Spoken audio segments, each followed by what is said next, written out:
অসম বিধানসভাৰ বাজেট অধিৱেশনৰ আজি সপ্তমটো দিন আৰু ইতিমধ্যে বিধায়কসকল আহি উপস্থিত হৈছেহি কিছু মন্তব্যও আহিছে আমি শুনাব বিচাৰিছো আপোনালোকক আশ্বাস দিয়ে কিন্তু কাৰ্যকৰী নকৰে এটাৰ পিছত এটা প্ৰচেছৰ কথা কয় এটাৰ পিছত এটা প্ৰক্ৰিয়াৰ কথা কয় কিন্তু সেই প্ৰক্ৰিয়া কেতিয়াও সমাপ্ত নহয় কেতিয়াবা যদি মন্ত্ৰী গোটৰ প্ৰতিবেদন কেতিয়াবা আকৌ কেন্দ্ৰীয় চৰকাৰৰ লগত কথা পতাৰ কথা কয় কেতিয়াবা লোকসভাত উত্থাপনৰ কথা কয় আৰু কেতিয়াবা ইয়াতে ছয়জনৰ যদি জনগোষ্ঠীৰ জনজাতিকৰণৰ ওপৰত কিছুদিন আগতে ৰাজ্য চৰকাৰে যেটো প্ৰকাশ কৰিছে তাক লৈ ৰাজ্যখনত যথেষ্ট প্ৰতিক্ৰিয়া হৈছিল আৰু সেই প্ৰতিক্ৰিয়াৰ পিছত তেওঁলোকে কৈছিল আমি খুব কম সময়তে ইয়াৰ ওপৰত এটা সিদ্ধান্ত ল'ম কিন্তু আজিও ৰাজ্যখনত ছয় জনগোষ্ঠীৰ জনজাতিকৰণৰ কাৰণে সেই জনগোষ্ঠীয় নেতা বা এই জনগোষ্ঠীয় দল সংগঠনে বা ৰাইজে জনজাতিকৰণ বিচাৰি আছে আৰু আমি কংগ্ৰেছ দলৰ ফালৰ পৰাও আমি জনজাতিকৰণ কৰাটো বিচাৰোঁ কিয় বিধানসভাত বাৰে বাৰে এইবিলাকৰ তথ্য দিয়াৰ পিছতো কাৰ্যকৰী নকৰে নিশ্চিতভাৱে আজি জানিবলৈ চেষ্টা কৰিম আৰু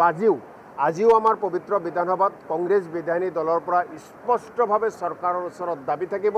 ছয় জনগোষ্ঠীক জনজাতিকৰণ কৰিব লাগে 2019 চনত কেন্দ্ৰীয় চৰকাৰে কেবিনেটত নীতিগতভাৱে সেয়া অনুমোদন জনোৱা হৈছে ৰাজ্য চৰকাৰৰ মন্ত্ৰীগোটৰ প্ৰতিবেদন জমা হৈছে ৰাজ্যিক কেবিনেটেও সিদ্ধান্ত গ্ৰহণ কৰিছে তাৰ পিছতো কেৰুণটো ক'ত আচলতে তাকেই এইটো সদিচ্ছাৰ অভাৱ এই মুহূৰ্তলৈকে যিখিনি কথা দেখিছোঁ যিখিনি কথা বুজিছোঁ সদিচ্ছাৰ অভাৱ সদিচ্ছা থাকিলে কৰিব পাৰে বক্ৰ পথেৰে লৈ গৈ ইয়াক স্তব্ধ কৰিব বিচাৰে কিন্তু আমি কৈছোঁ একেবাৰে যিখিনি কথা ক'ব অসমৰে ছয় জনগোষ্ঠীৰ মানুহ অসমৰে সকলোৱে ভূমিপুত্ৰ গতিকে তেখেতসকলৰ লগত এনেকুৱা কথা ক'ব নালাগে যিখিনি কথাত তেওঁলোকে মনত দুখ পায় কষ্ট পায় বা দীৰ্ঘদিনীয়া দাবী পূৰণ নহয় তেনেকুৱা কথা ক'ব লাগে যিটোত সমাধান আছে কাৰণ এইখন অসমতেই আমি থাকিব লাগিব সকলোৱে এইখন অসমতে অসমৰ ৰাইজৰ ভোটেৰে চৰকাৰ হৈছে গতিকে আজি ছয় জনগোষ্ঠীৰ জনজাতিকৰণৰ কাৰণে যিসকলে লাগি আছে সেই জনগোষ্ঠীৰ ভোটসমূহ বিজেপিয়ে পাইছে বিজেপিয়ে নাই পোৱা বুলিতো ক'ব নোৱাৰে গতিকে তাৰপিছতো বিজেপি চৰকাৰে কিয় কৰা নাই নিশ্চিতভাৱে বিজেপিৰ এইটো তৃতীয় চৰকাৰ তৃতীয়বাৰৰ বাবে হিমন্ত বিশ্ব শৰ্মাৰ দ্বিতীয় কাৰ্যকাল গতিকে দ্বিতীয় কাৰ্যকালত প্ৰথমবাৰৰ বাবে ছয় জনগোষ্ঠীৰ জনজাতিকৰণৰ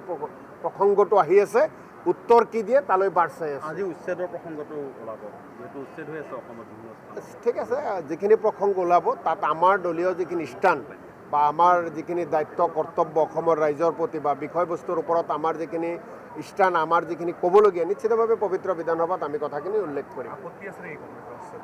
চাওক এই কথাবিলাক আপুনি ডাইৰেক্ট বেলেগকৈ মাৰি দিলে আমি মানৱতাৰ পক্ষত আছোঁ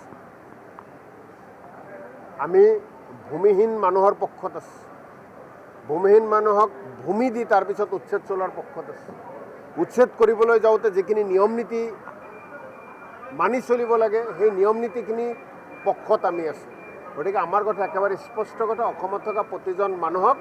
চৰকাৰে ন্যায় দিব লাগে চৰকাৰে সকলোৰে শত্ৰু জ্ঞান নকৰি মানৱতাৰ দৃষ্টিৰে সকলোখিনি কাম কৰিব লাগে থেংক ইউ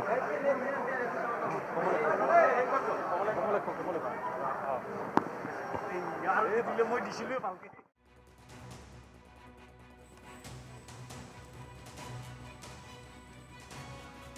আৰু আজি অসম বিধানসভাৰ বাজেট অধিৱেশনৰ সপ্তমটো দিন আৰু প্ৰশ্নোত্তৰ শিতানেৰে সদনৰ কাম কাজ আৰম্ভ হ'ব আৰু আজি আটাইতকৈ গুৰুত্বপূৰ্ণ বিষয়টো হৈছে যে ছয় জনগোষ্ঠী জনজাতিকৰণৰ সেই প্ৰসংগটো যিটো বিষয়ক লৈ সমগ্ৰ উজনি অসমতেই প্ৰতিবাদ হৈছিল নিৰ্বাচনৰ পূৰ্বে তেওঁলোকৰ যিসমূহ দাবী সেই দাবী মানি ল'বলৈ তেওঁলোকে বাৰম্বাৰ প্ৰতিবাদ সাব্যস্ত কৰিছিল ৰাজ্য চৰকাৰে সেই সিদ্ধান্ত ল'লে কিন্তু তাৰ মাজতো একাংশ লোকৰ তেওঁলোকৰ এই সিদ্ধান্তক লৈ তেওঁলোকৰ মত বিৰোধ আছে একাংশই জনজাতিকৰণ বিচাৰিছে আন একাংশই বিচৰা নাই আৰু ইতিমধ্যে প্ৰতিবেদনো দাখিল কৰা হৈছে কিছু মন্তব্য আহিছে পুনৰ শুনাইছোঁ একদম নিয়ম মাপি কেনে অনা হৈছে তাৰ কাৰণে মই আদৰণি জনাইছোঁ আজিৰ দিনটোত উচ্ছেদক লৈ কেইবাটাও প্ৰশ্ন আহিছে আৰু কংগ্ৰেছে কৈছে সেইটো কৰি থাকিব আৰু উচ্ছেদ হ'ব অসমখনৰ এটা পৰিৱেশ সৃষ্টি হ'ব অসমখনৰ বাংলাদেশী মুক্ত মিয়া মানুহে যিখিনি অঞ্চল মানে একদম দখল কৰি আছে এইখিনি অঞ্চলত একদম আমাৰ অসমৰ ৰাইজৰ কাৰণে অসমীয়াৰ কাৰণে যে এতিয়া সুৰক্ষিত হৈ থাকিব এইবিলাক নিবিচাৰে সিহঁতৰ এটাই এজেণ্ডা আৰু কেনেকৈ আমি মিয়া মুছলমানখিনি বাংলাদেশী মুছলমানখিনি আমি বাংলাদেশৰ পৰা অহা মানুহখিনিক আমি যাতে প্ৰমোট কৰিব পাৰি। এই যে মিয়া বঞ্জন, মিয়াৰ প্ৰতি যে সিহঁতৰ যিটো এটা মায়া মমতা, মিয়াৰ প্ৰতি যে সিহঁতৰ যিটো এটা সদিচ্ছা যিটো যে মিয়াখিনিক আমি প্ৰমোট কৰিব লাগে, এইটোৱে আমাৰ মেইন কথা। আৰু মেইন কথাটো হৈছে কি অসমখনৰ এটা পৰিৱেশ লাগে। কথাটো হৈছে কি আমাৰ যিমানখিনি মাটি আছে মাটিখিনি সুৰক্ষিত হৈ থাকিব লাগে, আমাৰ জাতিটো সুৰক্ষিত হৈ থাকিব লাগে। কিন্তু আজিৰ দিনত আমি দেখিলোঁ যে কংগ্ৰেছৰ যিটো মানসিকতাৰ 1% চেঞ্জ হোৱা নাই। সিহঁতৰ এটাই মানসিকতা যে কিবা হ'লে বিধানসভাত অকণমান কিবা হ'লে আমি যদি সঁচা কথা ক'বলৈ যাওঁ তেতিয়া সিহঁতে একদম জংঘল খাই উঠে। আপুনি চাব যে যেতিয়া